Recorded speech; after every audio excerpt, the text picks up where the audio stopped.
박성재 법무장관에 대해서도 탄핵이 기각됐습니다. 흔히 째려봤다 탄핵됐다라는 얘기가 여당에서도 나왔었는데 기각이 됐고요. 더 나아가서 이른바 이 헌재와 관련된 논란도 여전히 제기되고 있습니다.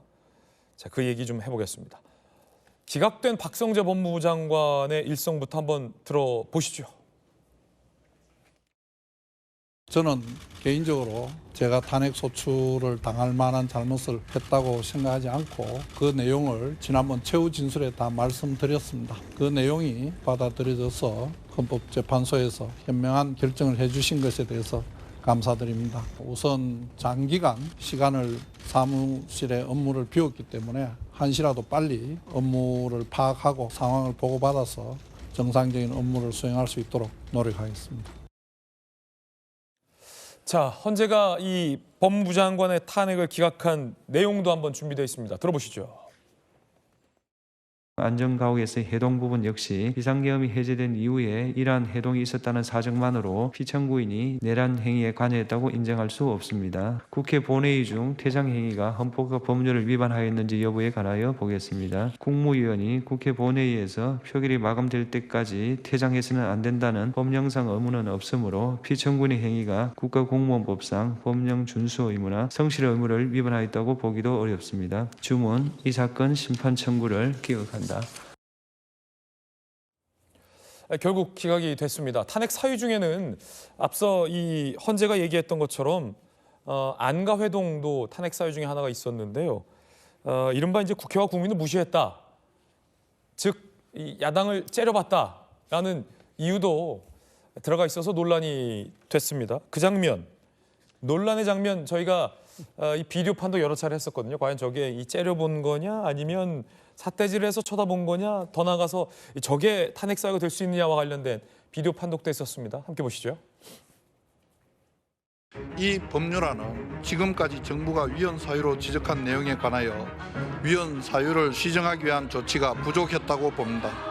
우리 사법 시스템의 기본 원칙인 공정성을 훼손하는 문제 및 국민의 인권을 침해하고 소중한 혈세를 낭비할 우려가 있습니다.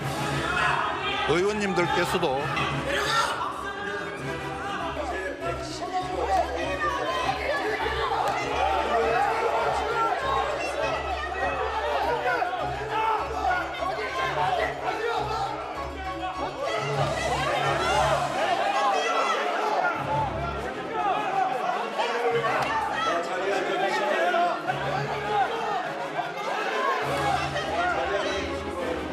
이렇게 중간에 가는 것은 국회를 무시하는 것이고 국회를 무시하는 것은 국민을 무시하는 겁니다.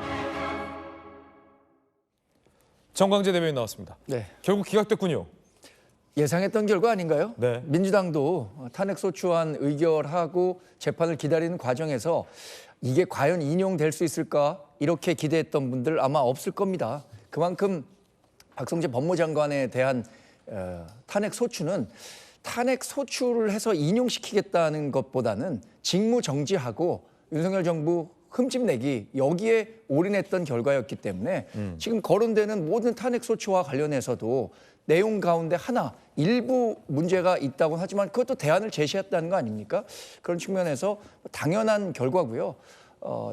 지금까지 있었던 탄핵 10번, 그러니까 윤석열 전 대통령에 대한 탄핵 재판을 제외하고는 모두 기각됐습니다. 이런 부분에 대한 정치적 책임감을 민주당도 지금은 진지하게 느껴야 할 시점이라고 생각합니다. 네. 삼청동 안가 회동한 것이 내란죄로 바로 볼 수 없다. 탄핵 사유도 아니다라는 부분은 지금 한덕수 권한대행이 재판관 후보자로 지명한 이완규 법제처장에 대해서 야당은 안가에서 회동했기 때문에 혐의가 있다라고 공수처에 지금 고발해 놓은 건데 헌재에서는 그 부분이 곧바로 이 내란죄로 갈 수 없다라고 이른바 기각을 내렸기 때문에 이 한 대행에 대한 이완규 지명에 대한 이 국민적 판단에도 헌재 이번 판단이 좀 영향을 줄 것 같다라는 분석도 있습니다. 잠시 후에 그 내용도 좀 나눠보겠고요. 자, 이제 야당의 반응이 좀 궁금합니다. 또 기각이 됐습니다. 또 기각이 됐는데 야당에선 본인들이 탄핵한 것에 대한 이 결과에 대해서 어떤 반응을 보였을까요? 사퇴하라. 내란 공모 혐의자에 대한 단죄가 비로소 유감이다. 내란 특검 필요성 더 커졌다. 파면 중대 사유가 없을 뿐 면죄부를 준 게 아니다. 사퇴의 수사는 잘 받길. 이라며 오히려 사퇴를 하라는 목소리가 더 나왔습니다. 김우식 교수님 어떻게 보십니까? 이제는 민주당이 그 탄핵을 줄탄핵하고 연쇄 탄핵하면서 국민들로부터 많은 그 짜증을 받았지 않습니까? 그러나 이제 민주당이 바랬던 가장 큰 탄핵은 인용이 됐잖아요. 그래서 윤석열 대통령 지금 이제 오늘 관저에서 짐 싸서 나가시는 걸로 돼 있는데 정말 이 탄핵이라고 하는 헌법상의 권리를 너무 남용한 나머지 국정을 마비시키는 것에만 몰두를 하고 실제로 탄핵 사유에 합당한 이유가 있지 않음에도 불구하고 정치적 공세 수단으로서 이걸 계속 남발했을 경우에 우리가 어떻게 정부가 혼란스럽고 여야 간에 극한되려고 하는지를 지금 지켜봤지 않습니까? 그러니까 윤석열 대통령에 대한 탄핵 말고는 지금 줄줄이 모든 탄핵이 다 기각으로 그것도 거의 전원일치 기각으로 지금 다 나오고 있기 때문에 뭐 아까도 앞에서 나왔습니다만 한덕수 대행이 헌법재판관 2명을 임명했다고 해서 또 재탄핵 이야기가 나온다고 합니다만 민주당 스스로도 그 재탄핵이 지금 부담스러워서 못하고 있는 거 아니겠습니까? 그렇기 때문에 저는 제가 정치학자라고 말씀드립니다만 이 다수당이 할 수 있는 탄핵이라는 권리가 있음에도 불구하고 그 권한을 자제하는 것이 민주주의의 성숙된 모습입니다. 그 권한을 다 쓰면 이 나라는 마비가 되고 혼란스러울 수밖에 없는 거예요. 윤 대통령 파면을 선고한 헌재 결정문에도 문영배 재판소장 권한대행이 읽었던 내용에 국회 다수당이 민주당한테 충고했던 게 있지 않습니까? 소수의 의견을 존중하고 그리고 이 존중과 관용 그리고 절제된 모습으로 타협에 나섰어야 된다는 이야기를 분명히 민주당이 주문한 적이 있었습니다. 그러니까 탄핵이라는 권리가 있다고 해서 무조건 다 쓰는 거.